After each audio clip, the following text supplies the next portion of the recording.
नमस्कार दोस्तों। 21 अगस्त 1911 फ्रांस की राजधानी पेरिस में मंडे मॉर्निंग का समय था। काफी चहल पहल थी, लोग अपने काम पर जा रहे थे। तभी अचानक से लूव्र म्यूजियम से 3 आदमी बाहर निकलते हैं।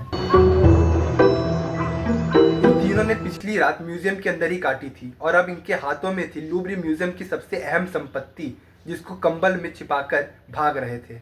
ये पास के रेलवे स्टेशन में जाकर सुबह 7:45 की ट्रेन पकड़ते हैं और गायब हो जाते हैं। और पूरी दुनिया इस बात से अनजान थी कि इन्होंने अभी अभी एक पेंटिंग की चोरी करी है। और ये छोटी मोटी पेंटिंग नहीं थी, ये थी दुनिया की सबसे फेमस पेंटिंग, द मोनालिसा की। आज के दिन इस एक पेंटिंग की वैल्यू $1 बिलियन के करीब है। आखिर क्या कारण है इसके पीछे? क्या राज छिपा है मोनालिसा के अंदर? क्यों है ये दुनिया का सबसे फेमस पेंटिंग? आइए समझते हैं रहस्य मोनालिसा का आज के इस वीडियो में। Mona Lisa was placed in the Louvre Museum in Paris in 1706. But she's about to become a sensation. The Mona Lisa is snatched from the world's most famous museum. An entire day passes before anyone notices the masterpiece is missing.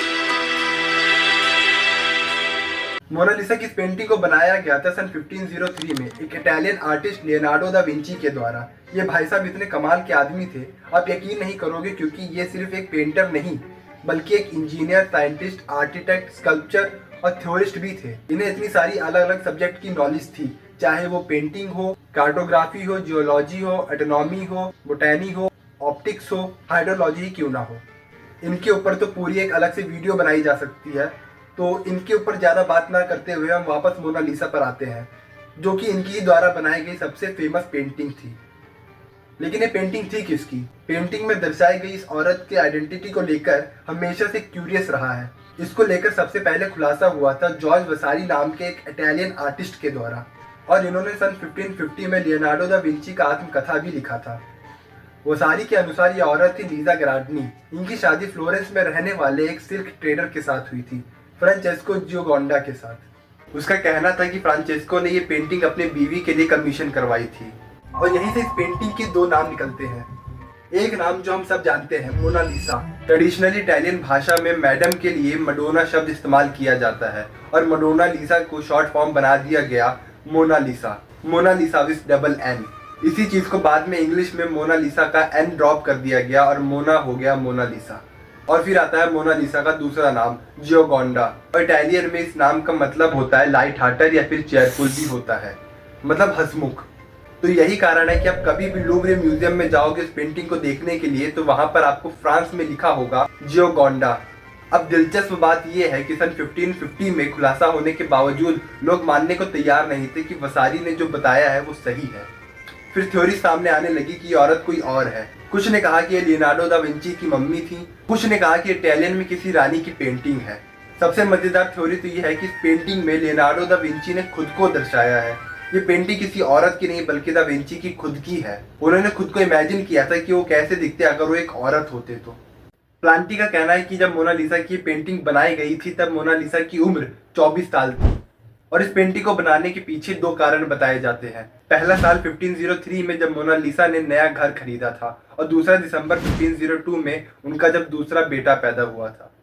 ये दूसरा reason कुछ ज्यादा probable लगता है क्योंकि इससे 3 साल पहले मोनालिसा ने अपनी बेटी को खोया था। और अगर आप इस फोटो को देखेंगे तो मोनालिसा के बालों पर एक पर्दा चढ़ा हुआ है। इसको कई लोग मोर्निंग वेल्स कहते हैं, यानी एक ऐसा पर्दा इसको तब चढ़ाया जाता है जब किसी का डेथ हो जाता है। अब एक सवाल यहाँ पर ये उठता है कि अगर लियोनार्डो दा विंची इटालियन थे और मोनालिसा भी इटालियन थी, तो ये पेंटिंग फ्रांस में क्या कर रही है? इसके पीछे रीजन ये है कि सन 1516 में फ्रांस के राजा लियोनार्डो दा विंची को इनवाइट किया कि वो उनके साथ फ्रांस में आकर रहने लगे। और इसी के साथ लियोनार्डो दा विंची फ्रांस में शिफ्ट हो जाते हैं और अपने साथ मोनालिसा की पेंटिंग को भी लेकर चले जाते हैं। लेकिन एक बात यहाँ पर अभी भी क्लियर नहीं हुई है कि मोनालिसा की जो पेंटिंग है उसको दा विंची ने अभी तक कंप्लीट नहीं किया था। पेंटिंग शुरू होने के 15 साल बाद भी वो पेंटिंग पर अभी भी काम करे जा रहे थे और उसको और मॉडिफाई करने में और रियलिस्टिक दिखाने के लिए कोशिश करते रहे। इसी समय सन 1519 में राजा के महल में रहते हुए लियोनार्डो दा विंची की डेथ हो जाती है और ये पेंटिंग राजा अपने रॉयल कलेक्शन के लिए रख लेते हैं अपने पास। इसके बाद जाकर सन 1797 में फ्रांस रेवोल्यूशन होती है, तो राजा के महल से इस पेंटिंग को निकाल कर लूव्र म्यूजियम में रख दिया जाता है। अब यहाँ पर इंटरेस्टिंग बात यह है कि इसी कारण से सन 1911 में इस पेंटिंग की चोरी की जाती है, जिसका जिक्र मैंने आपको वीडियो की शुरुआत में किया था। लेकिन इससे पहले इस पेंटिंग की खासियत जान लेते हैं। आखिर क्यों है ये पेंटिंग इतनी एक्सपेंसिव और फेमस? पहला कारण है कि मोनालिसा की इस पेंटिंग को ना किसी पेपर पे, ना किसी कपड़े पे और ना ही किसी कैनवस पर बनाया गया है, बल्कि इसे पेंट किया गया था पोपलार की लकड़ी पर। उस जमाने में इटालियन आर्टिस्ट की फेवरेट लकड़ियां हुआ करती थी। दूसरी बात, ये पेंटिंग साइज में ज्यादा बड़ी नहीं होती थी। ये फोटो देखो आप, ये पेंटिंग सिर्फ 77 सेंटीमीटर बाय 57 सेंटीमीटर पेंटिंग है।